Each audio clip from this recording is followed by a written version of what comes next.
Before time immortal, the dark and stormy nights arose from creation's primordial nectar, brought to this world as both muse and master, to deliver mortals from misery and the mundane. Welcome, lords and ladies. It's the dark and stormy nights. Is it low-key you're looking for? Or perhaps Odin. Well, no. Nobody's looking for you. No. You ruined it. That's right. You ruined it. I am everywhere. Ruined it. Alright, well, anyways, this is Loki, and this is... Hi, I'm Tyr. And this is... Odin. Hello. Of course, you already know that. You ruined my intro. Speaking of ruined things. We're going to talk a little bit about... I've got a problem with something, and the writing community may or may not agree with me on this, and I don't honestly care at this point. The fact of the matter is that people are going after J.K. Rowling over her recent revelation to, I guess, the people in the community that Dumbledore may be gay. What community? Because everyone in Pottermore knew that. But, well, that's the thing. I've known this for like 10 years, and they're like, it feels like an afterthought. And I'm like, what do you mean this is an afterthought? I've known for 10 years Dumbledore was gay. I'd like to have a quick aside, and just that we bring her up a lot because it's pop culture, and I've read and watched every one of the movies. I own the books and the movies. I like her. I like her world. Yeah, no, I introduced my son to Harry Potter, and he's watched the whole thing. I'm a bigger fan of Fantastic Beasts than I am. So if we're ever critical of her work, or anything else, it's from a place of love, and because we're also, authors are in our own right to some degree. It's kind of hard to talk about literature, modern literature, without talking about J.K. Rowling. Right. Well, and I respect her, and I think most people do respect her as one of the more successful authors in the world. And now that out of the way, definitely. onto the subject. She has a theme park. Yeah. That's pretty. It is pretty cool too. It's pretty amazing. It is. It's really well done. Just remember that when I'm all famous, is somebody come to me with plans for a theme park for my story. Excellent. Anyways. Mine would be 18 and up, I think. They should all be 18 and up. Have you ever had to deal with kids in a long line? Just saying. I don't know what kind of rides you guys are planning on having at your theme park, but I'm not sure that I want to partake in this. Why wouldn't you? Fantastic. Serving margaritas in line. Medieval brothels with gambling. Yeah. The big booties ride. I don't know. Yeah. Okay. Anyway. Yeah? Okay. You have to clean them after every ride. But anyways. Oh, Lord. We went there. We did. Okay. But I think this plays into being unashamed. Yeah. Okay. The fact is that Rowling made a decision, right? And I respect this decision. I don't think that... what people argue about is when. It was maybe an afterthought from when Dumbledore was created. I don't know one way or the other, but it wasn't an afterthought from Fantastical Beasts when it was revealed that he was gay. Okay? Before this... How would you know what his sexuality was? It was never pointed out. He never had a relationship or anything like that. They pointed out what his sexuality was. No, they just had some close male friends throughout the series. I don't know what McGonagall is. I don't know what the herbalist lady is or any of the other ones except for maybe Snape, and I don't even have the full picture on that. Okay? The fact is that she made a decision, and I respect that decision. I mean, she's the author. She has the right to define the role as she wants. You didn't really define what the uproar is about. Well, the uproar, okay, it's on both sides, which is ridiculous, right? And so if you're agreeing with the people who are like, oh, well, Dumbledore's gay and that's stupid, you might be on the wrong side of this. Well, as you explained it largely seemed to erupt from the scene in the second movie. That's what I had heard, okay? Well, and she made an announcement because... it was strongly suggested in that movie, stuff that she had talked about before, but apparently it didn't get around the internet. There are those right-wing conservatives who are in an uproar about somebody actually having a starring role in being gay. But then some people in the LGBT community are like, well, I don't like it being an afterthought or anything. But like I said, as far as I know, it's been known for 10 years that Dumbledore was gay. And before this... It was unnecessary to story. Exactly. I think that's the point, that it didn't need to be defined because it wasn't applicable to his character in the Harry Potter series. It applies in Fantastic Beasts because there is a reason that Dumbledore can't personally go after... In fact, I would rather a teacher like Dumbledore in this aspect, for my kids, because the kids in, Harry Potter and his friends had no way of knowing his personal relationships. He actually did a good job of keeping that close to the best, Beyond that, it's nobody's damn business. But that's my point. That's my point, is I knew more about my teachers growing up than I think they knew about I knew all my teachers were married. And I probably shouldn't have. Right. Because, what bearing did they have anything to do with what I was learning? Yeah, so I think in more respect, I can respect that more, that it was just like, this is business, buddy. I'm teaching you shit. Okay, I can see it from multiple angles. And I think part of the uproar is like, well, if that's what it is, why don't you stand behind it? But if you look at the time period, she released these books starting in like the early mid-'80s, and then it was released in America or got popular, picked up in the mid-'90s, and then the movies weren't made until probably early 2000s, like sometime after the third book, I think. So think about the time period this is coming out of. It's a book kind of about witchcraft, which is going to get, the Christian right a little up in arms. And then you're going to throw in gay characters, and that it might be a little too far. The Harry Potter books were first popularized while in the time period in high school, right? And you still, as far as I remember, got your ass kicked for being gay when I was in high school or reading Harry Potter. So she already caught hell, right? Well, she already caught hell though for making stories about witchcraft and wizardry, and in the movies where the Christians were actually boycotting Harry Potter at the theaters. Really? Okay. Yeah. I don't remember any of this. I think I was maybe younger. And so we're going to give her hell about the gay thing, but the fact of the matter is then it definitely wouldn't have gotten made. And that's the thing, is it's like, so if it was marketing, it's understandable. And now in today's day and age, like, stand behind your convictions and that, it's like, well, that's another thing when it's affecting your pocketbook. It's a luxury people have today that they didn't have when we were kids. We live in a different world than when those books started. Okay, I feel like... Okay, as somebody who didn't know that all kind of went on when her books were released. Oh, yeah. The real idea here is just that it wasn't relevant to the story. No, I agree. And it didn't need to be which is probably the more important part. On top of that, in real life, people are in the closet until it's deemed, appropriate. And this new term, post-inclusive. If I was a teacher of small that's children, the thing. I don't know that I'd be discussing my sexuality all through the halls either. No, I don't want my kids knowing your sexuality or anybody else's sexuality. It's none of their business. It doesn't matter if you're straight or gay or bi or anything. The bottom line is that's not something you have discussions with children about. No, right. Now, as once a teacher, as a professional... like in that position, okay, it's one thing if you're like a mentor to somebody, or there's a struggling gay student that needs your guidance, or like somebody needs to know like it's okay to be who you are, or something. Sure. Like it just was never relevant in this story. There was no reason to out a character unnecessarily. Now we're in a more adult story, right? I mean, Fantastic Beasts, while it does have the creatures, the tone's a little different. Most of the cast is adults. Right. And I think that, she already went through the Harry Potter years, and we all grew up with those kids until they became adults, and now the adults that read Harry Potter are going on to watch Fantastic Beasts. And yes, we're watching with our kids and stuff like that, but now is a time where more adult themes may come in because there are more adults in the story. It makes sense. Exactly. And even if in the, what would you say, it was the 80s when she originally wrote the first I have to look story, it up, but I swear it was 84, 86, something like that. Even if it was 90. It doesn't matter. The bottom line is that even if she started writing the Dumbledore character without deciding he's a gay character, because it didn't apply to that scenario. I read characters all the time like that, though. I don't necessarily know a character's sexuality until they like somebody. Until it needs to be addressed. I mean, I'm not going to lie and say that everyone's a blank slate until they otherwise tell me. No, I make assumptions when I'm reading. I assume that all of them are straight and they tell me otherwise, and that might be a bias that is something that we shouldn't have. No, but as humans, we do have these things. That may be true, and in fact, I do think... But that's you as the reader filling in blanks. That's not necessarily how it was written. We've also come up with... we were raised in a heteronormative culture. Right, everybody assumes where everything is automatically heterosexual until it's revealed otherwise. Well, I mean, it's 85% of people are... Is it right? Maybe not. Something like that. That's not... But this is how we were raised. I know everybody says it's such a tiny percentage as LGBT, and I just think it's... Yeah, I thought it was supposed to be like 15 or openly. I'm sorry? I thought the percentage was like 15%, where other than hetero. I don't believe in the binary bias. Right, you're more of a continuum. I also would like to know who's keeping track. Is there tally marks somewhere where they're I don't know. There's polls, I assume. I don't know, and I don't know how old these studies are.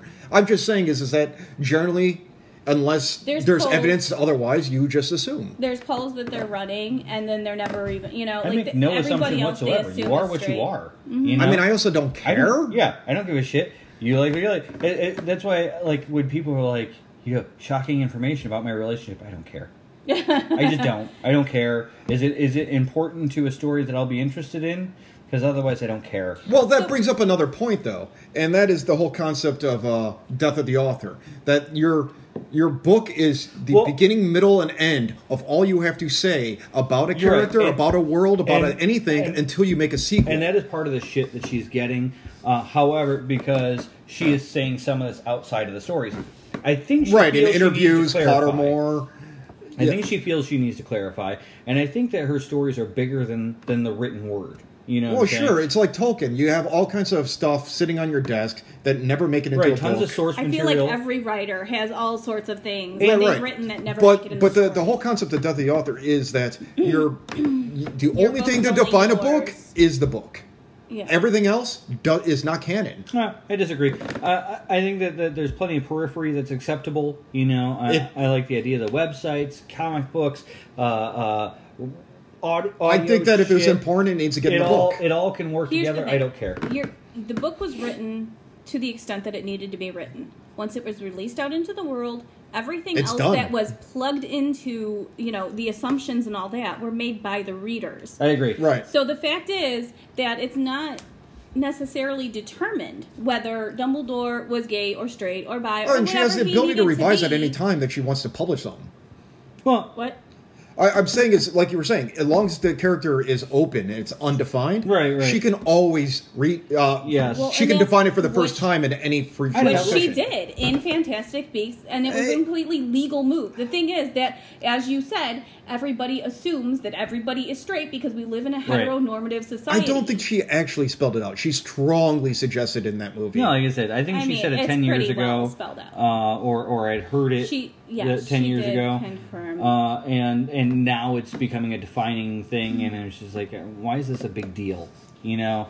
And that's the thing, I think, is we need to stop making such a big deal about sexuality. I mean, it is what it is. We're all different. Stop trying to define All right, everybody. well, we're on this subject. Sex scenes. What about them? When do you fade to black? Do you fade to black? No, man, go for the whole thing. I rate how I'm feeling. So if I'm horny, it's going to be explicit. Do you edit it out later? Like, oh, well, that's not the kind of material I'm writing, or that's derailed from the story, doesn't add to it, or yeah, I don't know. It's hard to. I feel like your type of story might have some play, but in general, if the scene is in some way important to the story, well, that's what I'm thinking, right? Did it add to the story in some way? All right. Look, have you ever watched a movie and actor or actress, whoever you're into, or both? Why is it always John Belushi? Well, they're sexy. You like to see them naked. It's a good time. No. But there's no real nudity. There's just weird sidle laying on top of each other, slow panning of the camera, candlelight music, and it goes uncomfortably for 12 minutes. And it's kind of boring. Like, it's not really sexual. It's if your sex scenes are boring, you're probably doing it wrong. Well, they could be bad actors, but. In the written word, no, I agree. In the written word, why is that boring if that's the case, Mm-hmm. Because your mind should be able to fill in those details and everything that, make it hot. But when you start looking for synonyms for body parts because you've used that word too much... And this is something I saw... I think you're writing a different word. Exactly. Some erotica writers were talking about how the same goofy synonyms keep getting used over and over. That is kind of kinky. Oh, cinnamon. It burns. Stop. Like, oh, it's infection with that. You're right. But anyways... Herman's Venus. Use that one more time. I sorry, swear. what? Oh my God, so many erotica. Did you Google that? Oh, no. This came up on Twitter yesterday. Okay, because I was talking about that in the last episode. Oh my God. Seriously. I didn't want to have to say it again. Cheesy shit, Sweet Jesus, stick to the basics. Right. He kissed her beautiful flower. Shut up. No. It's so goofy. But what do you do? Okay, there's the answer. If somebody stops and laughs in the middle of your sex scene, you probably did it wrong. Or it's gone on too long for the type of material you're writing. Oh my God, yeah. Maybe it's time to write something else. I don't know. Yeah, when I don't know. Or how many ways can you say, Why do you need vagina? different ways? How long is this scene going on? As he plunged his purple-headed warrior into a quivering mound of love pudding. That is the most horrifyingly unsexy thing I've ever heard. You just changed the rating of this episode, but all right. Actually, there wasn't a single vulgarity in that. Oh my god! But how many ways can you say it? Seriously, why do you need that many ways to say it? Because people are afraid to recycle. Say cock. To say the same things. I mean, especially if you've had a lot of sex scenes in your story. I don't tend to have a lot of them because for me, the sex scenes are action sequences, lots of people getting murdered, blood and guts and gore, not actual sex. That is kind of weird, though. I've seen a PG-13 movie where just bones are broken, blood is splattered, just violence on violence, and not even a peck on the lips in the whole movie. Yeah, and there was a romance in it, nonetheless. My story will have a PG-13 rating and have the highest death toll in history, but our priorities are a little messed up. I agree. What we consider offensive is like swear words. What a dumb concept, Right. You think swear words and sex scenes are bad, but my overt violence is the good thing? Okay. I don't know. It's ridiculous. I don't know. I think my characters probably swear less than I do. Honestly. Well, see, my characters in the sci-fi story I'm writing, it's two brothers who have learned to swear at each other in alien languages.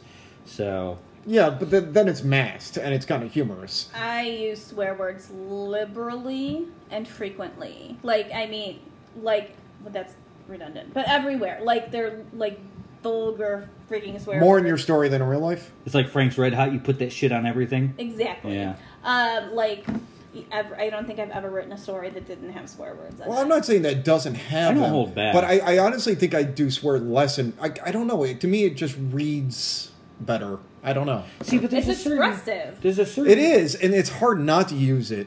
But I feel like if I use it as much as I use it in real life, it's just it's not good. I never swear as the narrator. A lot in real life. I swear constantly as the characters, but never as the narrator. And that's the other thing. I wouldn't say never. If you're expressing one of the characters' thoughts. Well, that's not narration. Yeah, but that's not narration. That's still dialogue, even though it's internal. Well, it depends. Is your narrator, what was that prison? A foul-mouthed British guy? I was going to say a character in itself. No. Then they might swear. But if the narrator's just God, the author, then no, he shouldn't. I am God, yes. No, I agree. It's the characters that, but yeah, I mean, but I'm thinking, it's really frequent in my book. Shawshank Redemption, where it's like a person. They're not kid-friendly, for sure. Yeah, I don't know. I'm not holding back on that. I don't hold back on the sex scenes either, but yeah, it's just not, there's not a lot of... I'm bad at relationships, and so I think my characters end up bad at relationships. I don't know. I'm like, how many pages would you go with a sex scene? One. Okay. Well, the average act of sex lasts about 30 seconds. A lot of stuff happens in that 30 seconds. Yeah, but I think it only lasts... But I know, but Well, it depends on who you're, doing it from, right? If it's the woman's side, no, it's like half a paragraph. If it's the man's side, it's probably 3, 4, 5 pages. Right. So... What? I want to delve into that. Guys tend to overestimate their abilities. Right. The guy thinks that was a lot better and longer than it really was. I'm just saying, there's undressing, there's grasping, there's different body parts and positions and things. Listen, nobody wants to read about you taking your socks off. Skip to the good He shit. Hopped on one foot as he pulled it. Ooh, that's sexy. Penguin with his pants around his ankles. He waddled into the bedroom. Almost not noticing her look of already mounting disappointment. We should write a realistic sex scene in a steampunk story. Oh my god, could you imagine? Comedy erotica. Oh my god, that would be amazing. You know what? Maybe we should just to express this actual conundrum in the written word. It might be actually kind of interesting. Even hide her disappointment. All right, why don't we come back in a minute with more of this? Okay. Tier requires tribute. Sacrifice may be made in the form of likes, ratings, and comments at the Dark and Stormy K1 on Twitter, the darkandstormynights.home.blog, or at Podbean, iTunes, or Google Play Music. So who's the most likely to be disappointed? Are we talking? I think Zara, right? I don't know, because the only romance we talked about putting in the story was Wilhelm. Ooh, yeah, okay. Wilhelm would Wilhelm be at the giving or receiving end of a disappointing sex scene? I don't know. That's going to take some more character development. I think he's very neurotic and nervous. You know, like maybe it's an American Pie situation, and honestly, like some premature. Not everyone is a top and a bottom. Some people are switch, and that kind of thing. And also not all. I wasn't making assumptions as to what Wilhelm was. I was going to let him tell me. Not all gay men have penetrative sex either. That's true. Yeah, I got a friend who doesn't do it. A lot of them don't. But no, I imagine Zara goes on dates and stuff. I don't think Meredith does. And Hammond, I think... No, I don't think that Meredith's moved on yet. I think Hammond's married to his work. Right. So, yeah. So it's either Wilhelm or Zara. Unless you're going with Dale, and I don't know how that would pan out. Oh, that would be That's freaking hilarious. Of wrong. Like a Lady in the Tramp sequence with Dale and some... Option 3 would be Karen. Okay. Before she devours him. Can you imagine? Well, can you imagine? Maybe that's why like a tea party. Why she devours him? I'm thinking speed dating, right? I'm just hung up on the close of the time period and how long it would take to remove. Well, with the buttress and everything, or the buttress, the bustle. Yeah. Buttress. I was gonna say in architecture terms. Yeah, no, it's the bustle. Yeah, no, but I mean, there's all kinds of clasps and toggles and underlayers. Oh my god, it would like be breaking into a safe, right? I mean, so now imagine being like, your late 40s as a guy trying to maintain an erection through all that. It would be unless we find unbearable. a way to bring Robert back, and then it could be a married. No, it can't be if it's disappointing sex. She married him. Well, you know what'd be because funny? The only thing I thought was funny is that we talked about like at one point that Meredith's got her like flouncy skirt and everything, and they end up in this like oh shit situation, and she pulls out this giant crossbow from her skirts, and they're like, where the fuck were you hiding that? Right. Knife. Well, you know what else I thought was flintlock. Yeah, exactly. Like she'd be loaded with weapons, and they're like, seriously. We were talking about Hammond going around the house stealing parts to make his inventions, right? And I was actually working out a scene where Hammond is stealing the underwire from Zara's bra. Right, or boning from the corset. Right. So, I mean, I'm imagining Zara going on some kind of date and her freaking outfit starts falling apart because Hammond is stealing the parts out of it. Like, I mean, truthfully, if we did a sex scene with Zara, you could incorporate that, and it could also be half of the undressing is pulling weapons out. So... The dresser is lined from left to right. Hammond's little steampunk inventions coming out here and there. I don't know why, but this reminds me of like that too long love scene in what was it? American Team Strike Force or whatever that puppet movie was. Yeah, Team America. Yes. I don't know. It's like they made a 20-minute joking sex scene. Where it's just like food and sex, and it just went on forever. It wasn't like horrible. It was disgusting. Ew, what? Yeah, no. It went too far too long. Way too far for way too long, yeah. It was like an SNL skit. But, there's always awful people that love that stuff. So. Well, they were making fun of, the whole trope. But, yeah, I think that would be funny. Just knife, flintlock, whatever, crossbow. Okay, so, like, I guess that what we're saying is in a real, like, serious story, a serious sex scene, maybe skip all the, taking the socks off, but... If it's a comedy, anything goes. It's not a bad chapter, right? Like 2 dates or something like that. We can do Wilhelm and his date in one, and we can do Zara and her date in another panel or something. You know what I'm saying? Compare the two almost. Yeah, side by side, and they're like completely different things. Zara's overconfident, probably scaring the guy a little bit. Yeah. Where Wilhelm's very nervous and neurotic, probably drinks a little too much. I feel like Zara's date can't even perform. He's so intimidated by her. Wilhelm is just too self-conscious, I guess, right? And thinking about probably sprouting little werewolf characteristics and stuff like that. He starts panicking. Oh yeah, Jesus. The neuroticism of his character alone, without the werewolfism, would be interesting enough on a date. But you plug that into it as well, like his blood pressure goes up, and all of a sudden he starts fur comes out. Yeah, because I think his body probably interprets it as a fight or flight situation. Right. So as the adrenaline starts pumping, hormones release. That. Yeah, I think that could be... The fangs start to drop, and he's like, no. I'm pushing him back up. I'm actually picturing... what is it? David Schwimmer? That level of neuroticism. From Friends? Yeah. Or the draft.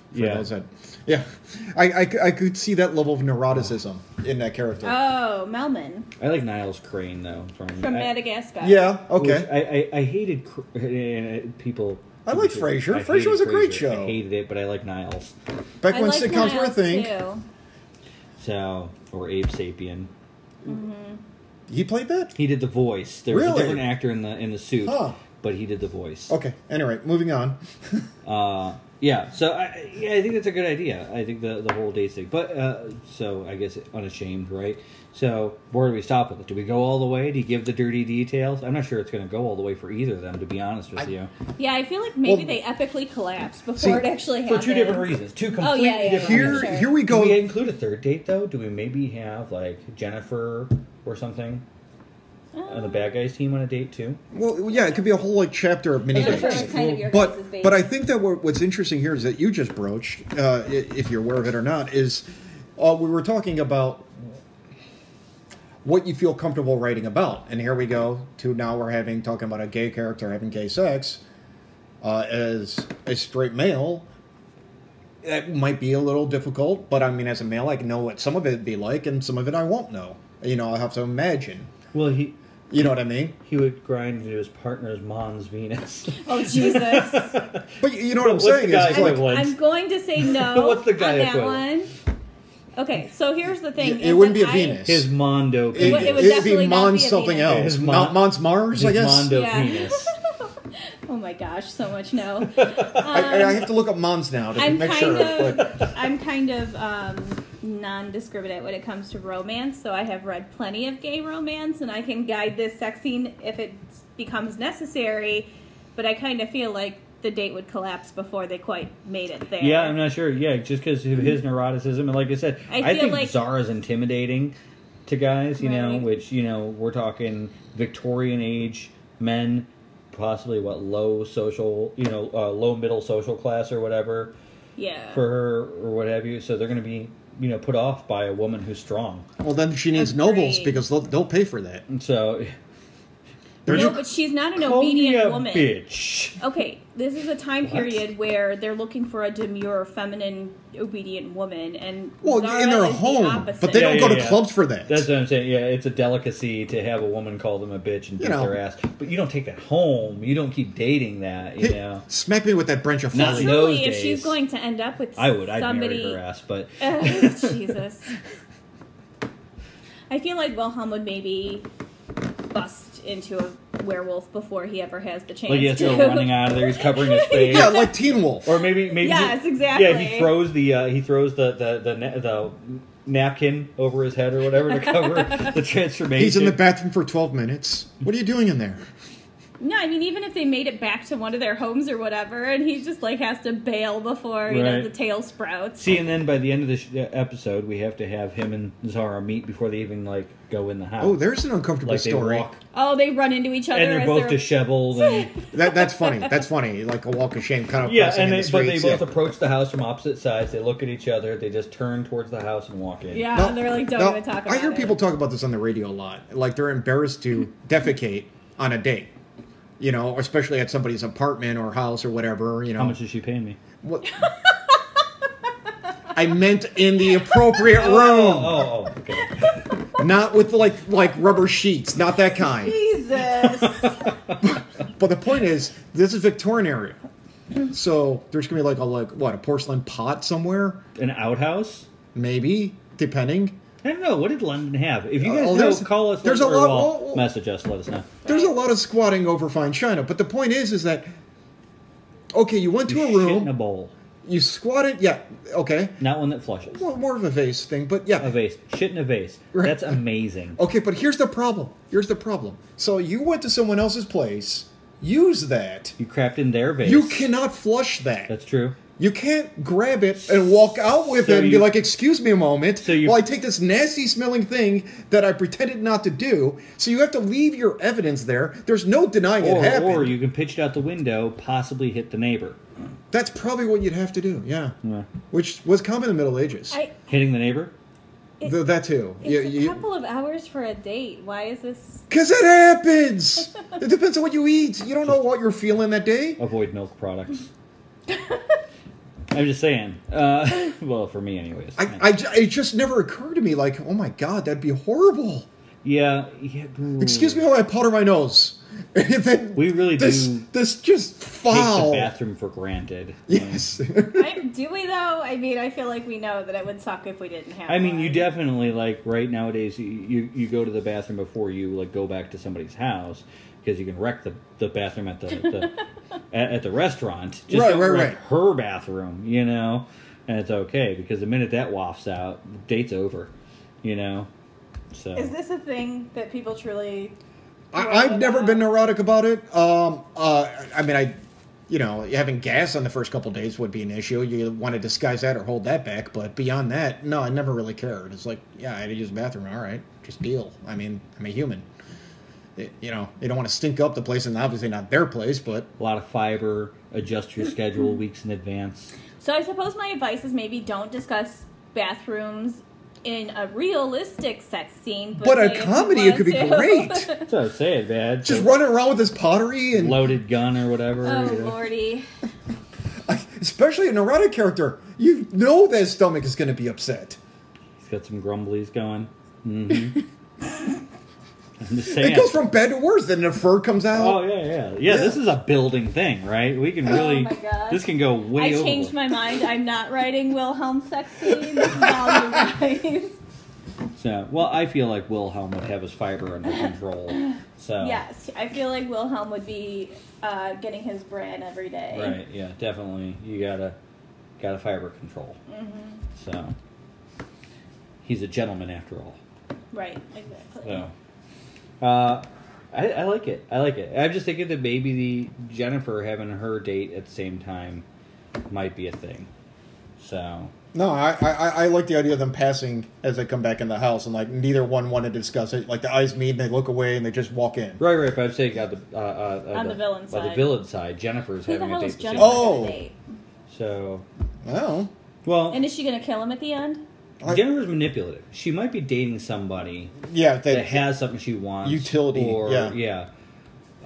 which means that she's set up for disappointment to begin with, I mean, she may get what she wants. Well, then success isn't necessarily a good date. It's getting what she wanted. Right. So she might get what she wants, but the guy's a sot or something to begin with, However, that's got to be lonely, so maybe she would date at some point just for, Well, Jennifer could have her take Hammond out. Yikes. That would be awkward. I'm not sure Hammond would buy it. Hammond always thinks everything went perfectly, so Jennifer would walk out of there like, oh, fuck my life, and he'd be like, yeah, that went well.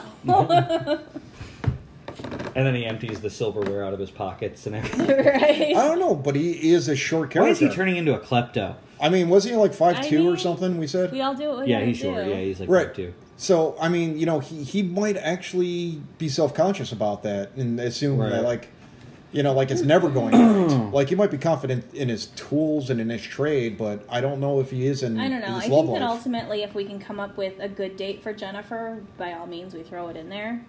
I don't know. We haven't really...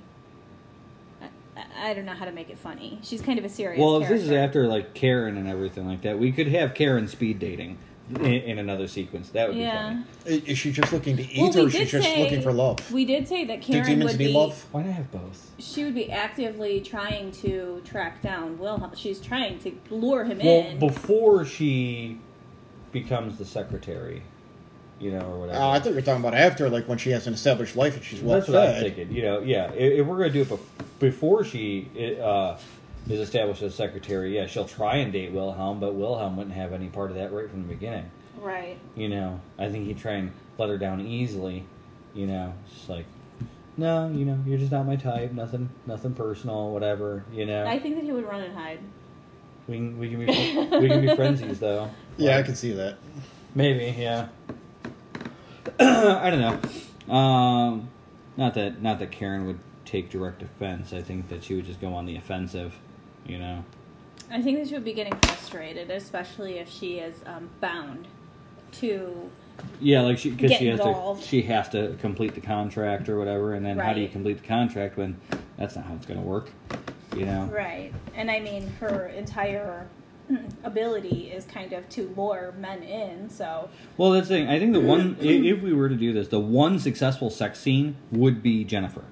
Just because this is about getting what she wants, not, you know... Yeah, but she's kind of a awful person. Do we really want to give... I don't know. I'm not saying she's satisfied at the end of it. I'm saying she gets what she wants out of the situation, you know? Oh, I see. So either it was a contact or something that she wants, An artifact. Right. Whereas, yeah, but in the meantime, Zara and Wilhelm utterly fail. Right. So. I think that for sure, yeah. So, yeah, I find that interesting. Maybe that's something we can do. Sure. But Odin's question was, when do you cut it? When do you cut it? When everything that applies to your story or needs to be told is done. I mean, if your story is there no frivolity to it, though? I mean, is there no, dirty details for the sake of dirty details, giving it something hot and steamy for, Yeah, in a romance, sure. There's all the dirty details. There's, every detail. But, I mean, it depends on the type of book you're writing. It depends on the type of scene you're writing. Well, that's what I'm saying. We're writing a comedy, so I don't know Very few people are writing erotica, so we can take it as granted that we're not writing it. So at what point do you cut it before it becomes that? Is kind of what I was asking at the beginning of this conversation. Are you saying when it's not applied to a comedy? What I'm saying is any genre that's not erotica, at what point have you gone too far?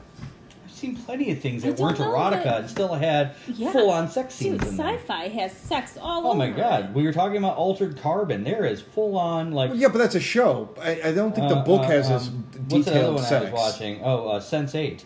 That was one of the hottest sex scenes I think I've ever seen. And largely it's sci-fi. It's it was a psychic orgy. I mean, it's a little different, but it was pretty hot. I don't know, but yeah, I mean that went pretty much all the way. I mean, you didn't see like body parts flopping around or anything like that, but it was still pretty much a full thing. In fact, it was probably a longer sex sequence than most people have sex for in real life. But I think it was probably only like 6 minutes.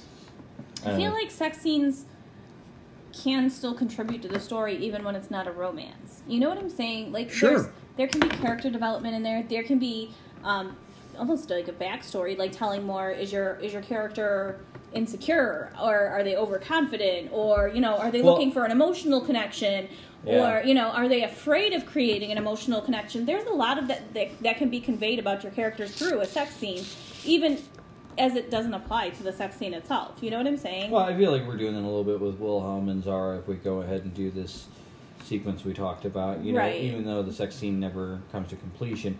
However, that may be true of Jennifer too, though, right? Because even if Jennifer's sex scene does go to completion, she doesn't enjoy it. Yeah, it's clinical. It's not right. Yeah, so you are kind of giving away her. You're getting the opposite end. Yeah, like Wilhelm, it's well so overthought. You're saying that Jennifer is having sex in exchange for to get herself in the right place, to get in the right room or something, to steal something. That's creepy. So but people do this stuff. It's cringy. I know. She's a villainess. I mean, I know. She's goal-driven, too. So it's going to be whatever it takes to complete the goals. Yeah, that defines the character right there. I mean, there's not everybody would do that. Right. So, okay, well, I think we'll come back in a minute with our next segment, right? What was our next segment about? Filling plot holes? Filling plot holes? Okay, so let's come back and fill holes different than the ones we've been talking about. Lordy. Oh, wow, you went there. Loki, what is best in life? To crush your word count goals, to have them edited for you, and to hear the Dark and Stormy Nights podcast on Podbean, Google Play Music, and iTunes. That is good. We're back to plug your plot holes. So we've talked about this. Okay, I had a big problem, right? I mean, I was writing my space epic, and I got to a point, and I'm reading what I was doing, and you have that facepalm moment, right? And I realized that my solution, of course, was to rewrite 4 chapters basically. I fixed one chapter because you painted yourself in a corner. And it was a big glaring hole, and I'm like, this would have never happened. This isn't even close to realistic. So you have an improbable result. Yeah, it was just ridiculous. So I had to go and I created 3 new chapters, and I fixed one chapter, basically rewrote the whole chapter, and now it works. But I still wasn't completely happy, and I think I'm going to add a couple more chapters, which is fine. I didn't have a ridiculous amount of chapters outlined to begin with. Well, I just had kind of points to hit. Here's the thing.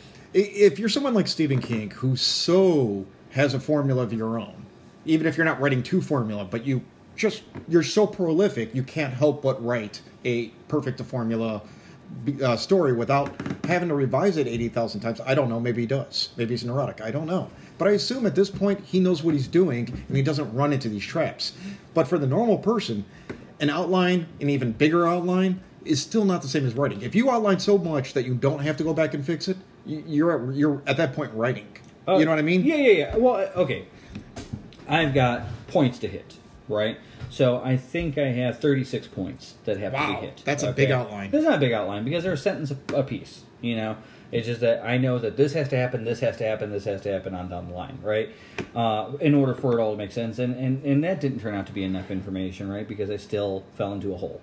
It happens. I mean, and I can see how it would happen because once you really get into your characters' voices and the things that they're saying and the things that are happening and the story starts unraveling, sometimes that will naturally conflict with something that you framed out that you wanted to happen. Well, and not to mention, I mean, you start to look at a motivation as it unravels and you realize that a motivation may be unrealistic. Right. That no character would actually think this way. It doesn't, this is cartoon logic. Or whatever, once you get into it. Or like what we were talking about before with Dumbledore, is sometimes you need to kind of redefine your character, or maybe something was too vague, or there was a blurry line, or something needs to be explained. You were talking about how, like, you find a character's voice, and they start going off in directions you didn't intend, because you're now following that character's voice and where they're going. I beat them for it now. But what's that? I beat them for it now.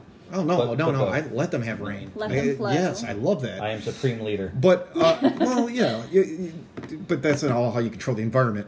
But what I was saying is that I found that I've had to create characters to facilitate the movement of a MacGuffin. And in making these characters, I want to know who they are. I don't want to... they're background characters. They don't need a huge amount of detail, but they need some. And as soon as I start breathing life into them, they start going off and doing things, and then I'm like, crap. Now all these moving parts are, not moving. You're hurting cats. Yeah. Guys, no ice cream. Get back here. But the thing is, it's a good cat. I like. It's got a good coat. I'm very happy with it. And I don't want to get rid of it. What are you doing? But now I have. Well, my point is that your outline can't account for everything, and sometimes when you're trying to make those points fit, they go off in other directions completely. But I think you can avoid... Okay, I know my worlds well. I'm a world builder first and foremost. Better than I am at writing, I can write worlds. I create worlds fairly completely. However, this world is a galaxy. It's hard to fill. It's hard to know everything. Sure. And so... Knowing your world really well will help you stop from falling in these plot holes sometimes. So I think in that situation, a good thing to it's not foolproof, but maybe something to help keep you on the path is maybe create a character bio for your world. Yeah, that's interesting idea. I've got 200 species of aliens, and and monsters on top of that. They're technically aliens. That's a lot to keep track of. And stuff, right? And well, there's an ecology for every planet. Over 300 inhabitable worlds and stuff like that. So, and then there's all these different factions. God help you if you have a circus. What is strange in all of this? But anyways, it is a lot to keep track of. Mm-hmm. So, and that was my issue was, and in the end, I didn't believe the villain or one of the villains. Mm-hmm. You didn't buy the motivation. No, it didn't make sense to me. So I had to rewrite a bunch of stuff to fix it because I'm listening to the villain and I'm like, you're just not real. You're a G.I. Joe villain. Yeah, that's not good. Like one-dimensional? Yeah, it was completely one-dimensional. So yeah, I had to rewrite him. And now I'm much happier with him. But he's almost been demoted. It's like, oh, you were villain supreme, and now you're like... So you redefined the character. You're a third-rank villain now. Right. Everybody still knows who you are, but yeah, you're not number one. Well, you don't have to be the great big bad to be the big bad of a story. Sure. I mean, you don't have to be ultimate evil. You don't have to be Space Satan to, like, you know, be the most Space Satan villainous thing to your main characters. I'm taking a Space Satan. I dig it. All right. Yeah, I mean, I think that sometimes it helps to take a few steps back and maybe not look at the details of something, but maybe look at the overall. Look at your outline, redefine your world, redefine your species, redefine your laws or your rules or whatever it is, you know, that's causing the conflict. Maybe map it out, you know, the way that the different species interact or the different worlds interact or something if you're doing something so complicated. Sure. Yeah, I mean, that's where I came into, like, I invented it, or I created a few new things to fill gaps. I even wrote, like, a TV show plot that actually plays into the story overall and stuff like that. And the galactic transit system and stuff that matters now that... I don't know why, you know, who thinks of stupid shit like this. No, but that's a good strategy. It's something that I actually listed here was to find what doesn't make sense and then re-explain. You know, find the different ways that you can either remove the inconsistency or add in an explanation so that it makes sense overall. Well, Tyr brought up a good point off air, and that was that you can reread it and still miss it. It might be good to have a sounding board, someone else to look at it, because when you're trying to get from A to B or Z, you know, somewhere along the way, what you're building and you think you painted yourself in the corner and then you think of some overly complicated mousetrap way of solving this, and the reader's like, there's 3 other more probable, easier ways of handling this that the hero could have got to the objective, and somehow you've completely missed. It's sort of like, you know, like watching the Avengers, and you're like, really, kill half people? That was the easiest, best way of going about that? I hate that. So dumb. You can double the resources and achieve the same goal. I still think the motivation's stupid to begin with. Any other motivation, any other one, I don't care comic, canon or not, would have been better than that. Oh, yeah. That was a dumb character motivation. But my point being is that there might be 3 better ones that you could have went with, that you have laid out there and somehow can't see or forgotten about. So it could be useful for someone else, or try and look back and like carefully look at what you've written. Yeah, take a step back and really try to figure out, why couldn't my characters just do this the easy way? Right. And then once you have that defined, like, what's the easy way? You know, really kind of explain why they couldn't do it the easy way, why that wouldn't work, why it's not applicable to this story. If you look at my life, you can see that not everybody naturally takes the easy way. True. So, you know, sometimes people just go the hard way. Yeah, but that's character. But, you know, and I can understand that sometimes. Yeah, but make it appear as the path of least resistance in that small Well, to the character, maybe not in the world, but that character certainly thought so. I feel if you were purposely going from their point of view, or if you were purposely going down the wrong road, maybe kind of, you know, let the audience know, yeah, he's going down the wrong road. Right. You know? He's self-destructive. Or, I mean, hell, I've even seen inner monologue where they're like, because I'm dumb and I make bad choices, you know? Yeah. Oh, so God, I say that all the time. There are plenty of self-destructive people out there. So, damn you, cocaine and whiskey. Or the standard trope of the bad boy who turns out to be bad. Oh, duh. Right. What did you expect? Right. So, I mean, but as long as you define why other solutions were not chosen or could not be chosen, I mean, that kind of fills in the blank right there. And the other thing that we talked about for filling plot holes was maybe, you know, if something kind of seems to pop up out of the blue in your story, and you're like, well, where did this come from? Oh, the Ex Machina. Well, back it up and look at some, maybe like add in some clues, throw in some foreshadowing. Yes. Make it not such a, this suddenly popped up and came out of nowhere. That's just bad and lazy writing. I hate a sudden Ex Machina that makes no sense, right? Something that just pops out of nowhere. However, I love an Ex Machina that was set up chapters before. Well, I don't think it's Ex Machina at that point. And doesn't reveal itself until later. Right. Yes. So it's like, it seems like an Ex Machina, unless you remember 3 chapters ago where this was all set up, you know? Right. But that's what I'm saying. a careful rewrite, and make sure that when you insert it, that it doesn't feel inserted. I mean, you have to craft it a little. You have to massage it a little. It can be exhausting rewriting the same chapters over and over again, deleting things, rearranging things, adding in. That's writing. But yes, that's the craft. And, you know, that sounded so pretentious. But yes, it is what it is. This is the craft. It is, though. You must wear a beret and drink Earl Grey tea. Earl Grey is great for that, in my opinion. With cream. Ew. Right. You actually take a lot of health benefits when you add in milk. You do. You really do. But anyway. No, you have to massage it to the point that the reader feels like it's been in there from the beginning, that it was always planned. Because otherwise, it is an ex machina, and that's just lazy. It's boring, it's uninteresting, and it's beautiful. It takes me out of the book. Clue, when there's just a little snippet, a little something. Yeah, I'd like to be able to try and guess at things, and I'd like to be wrong. Yes, I'm tired of predictable. But the thing is, there has to be somewhere in there so that when it does happen, it'd be like, well, I could have guessed it if I had figured out the clues. I set up an Ex Machina once, and I didn't end up using it in the end. I took it out. Mm-hmm. But it was I had set up so that a assassin was going to have the backs of my characters.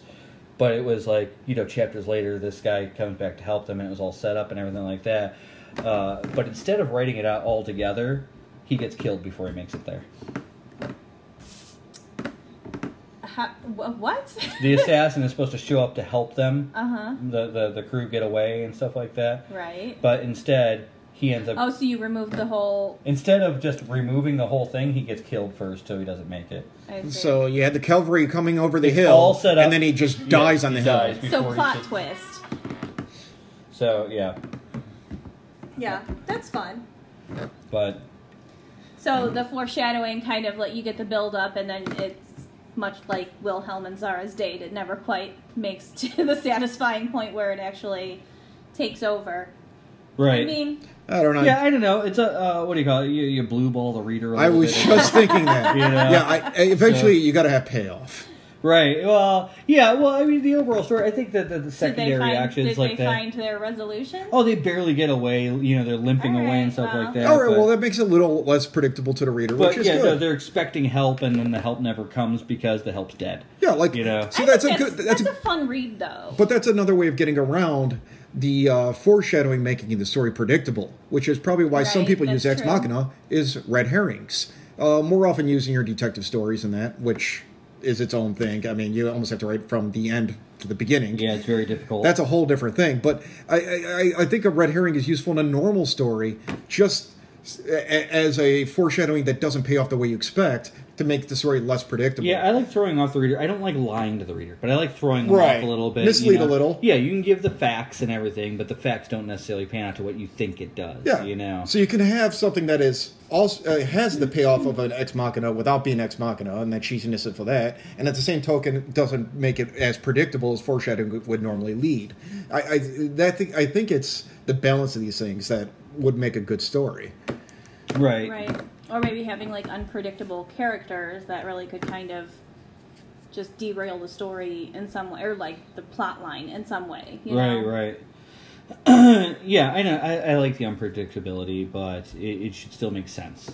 Absolutely. Know? So you can't just like go willy nilly at it. It has to be planned unpredictability. Maybe. I mean, right. But as a reader, it appears to be unpredictable. But as the writer, you kind of have to... But you just... I think that the important thing is that you make it make sense for your character, you know? Not necessarily for the reader, but for your character. Like, the story right, but you have to lay it out them. that they are prone to this or something, you know, that they are... Yeah, there has to be some kind of we know that this person's a wild card. Like, right now I'm setting up... in the story we're writing on the show and everything like that, I'm setting up that Hammond is a little bit of a klepto. Mm-hmm. You know, that he is stealing things, you know, he thinks the greater good. His inventions are more important than your underwire. Right. You know, but, you know, this is a little thing, you know, so we know in the future that this may pay off in some way. He steals a glowing orb or a key to a room or any number of crap that then pays out. Oh, Hammond. You know, like, we know he does this. We know Dale is strangely lucky, you know, and he gets into things. So all of them have a little something. It could pay off in any number of ways or it could not. You know, it could be nothing. But I like that. I like that there's always something that could come out there. You know, it's always a sign of good writing to me instead of just this strict, character path with no divergences or anything like that. Like, oh no, no character I write will ever completely conform to an outline. But there are plenty of them, I mean, there are the Hawkeyes of the world and stuff like that, I just feel it's such a bland character, He's a backbone character. He just we'll see what they do in Endgame. He's a backbone character. He keeps everything grounded. I mean, he's the only one with family, and it's boring, isn't he? I guarantee you'll see him pay off. I think he'll be better in Endgame because I think they have to be, but I don't. I think they planned it from the beginning, honestly. Nobody would have noticed. Yeah. I don't know. I'm looking forward to the Black Widow movie, though, because she is designed to surprise. Yeah. So. Although she wasn't as badass as she was in, what was it, Iron Man 2, or... That was her best role, I think, was when she came up in Iron Man, yeah. Yeah, they really showed off her fighting prowess in that, and it's kind of taken a back seat in every other movie. Yeah, it's kind of slimmed down, so... But whatever, I don't know, she wasn't too bad in the last Infinity War movie, but she was much better in I still haven't seen it. So, when she teams up with... It's only 20 movies, get on. Come on. I've seen all the other movies. I won't watch Infinity War till the new one's out. She teams up with the you just can't wait. Warrior lady. I can't watch Spider-Man die until the new one's out. I'm not feeling so good, Mr. Stark. I need a resolution. You already see the advertisements for the new movie. I want the shirt. I know. I want the shirt. I want the Spider-Man shirt that's fading to ash. That's terrible. That's just fantastic. You don't want the Deadpool with the Dust Devil vacuuming up Spider-Man? That's hilarious, too. That's horrible. I love that. Do we have any more advice for our fans? Do we have fans, friends, whatever you guys want to call yourselves? It's fine. Loyal subjects. I think that was most of it. I think that really the important thing is that you maybe take a step back and just make sure that, I know that going through and rereading your story and rewriting your story kind of sucks, but I mean, sometimes it has to be done if you want to come up with an end product. But we do, right. I have seen, though, that planning the hell out of it doesn't always stop it. No, it doesn't. But what does seem to help is bouncing it off of somebody else. If you have that, or you're lucky. Take a vacation. Write a different story.